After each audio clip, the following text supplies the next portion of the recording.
ગુજરાતના સુપરસ્ટાર અને લોકપ્રિય કલાકાર વિક્રમ ઠાકોર સરકારથી નારાજ થયા છે। તાજેતરમાં રાજ્ય સરકાર દ્વારા ગુજરાત વિધાનસભા ગૃહની કાર્યવાહીને નિહાળવા માટે ગુજરાતભરના ખ્યાતનામ કલાકારોને બોલાવવામાં આવ્યા હતા, પરંતુ તેમાં ઠાકોર સમાજના કોઈ કલાકારોને ન બોલાવવામાં આવતા વિક્રમ ઠાકોરે નારાજગી વ્યક્ત કરી હતી, જે બાદ ઠાકોર સમાજના અન્ય લોકોએ પણ પોતાની પ્રતિક્રિયા આપતા વિક્રમ ઠાકોરને સમર્થન આપ્યું હતું।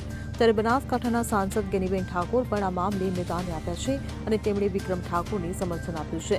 સાંસદ ગેનીબેન ઠાકોરે સરકાર સામે પક્ષપાતી વલણને લઈને સવાલો ઉઠાવ્યા છે અને ગેનીબેન ઠાકોરે વિક્રમ ઠાકોર અને ઠાકોર સમાજના કલાકારોના સન્માનને લઈને સરકારને ઘેરી છે।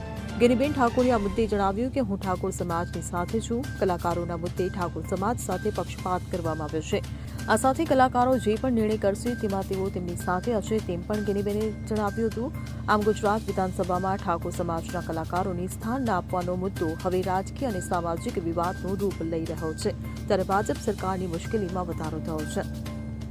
વર્તમાન ગુજરાત સરકારના બજેટ સત્ર સમયે જે કલાકારોને બોલાવીને ત્યાં અભિવાદન કરવામાં આવ્યું, એમાં ક્યાંક ને ક્યાંક ગુજરાતમાં જેની ખૂબ નામના છે એવા ઠાકોર સમાજના કલાકાર ભાઈ શ્રી વિક્રમભાઈને આમંત્રણ ન મળ્યું।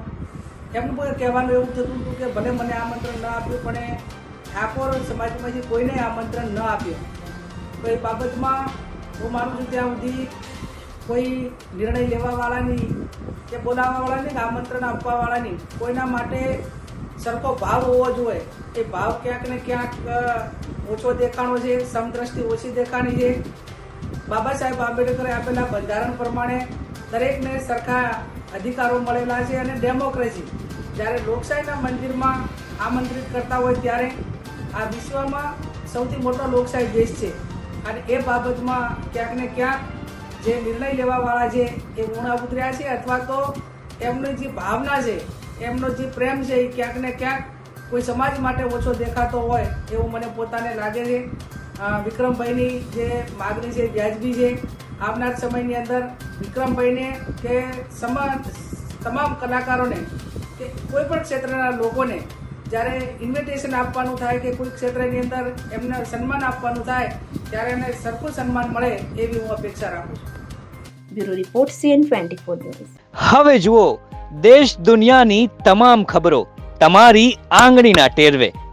ઉઠાવો મોબાઈલ અને Google Play Store પરથી ડાઉનલોડ કરો અમારી CN24 ન્યૂઝ મોબાઈલ એપ।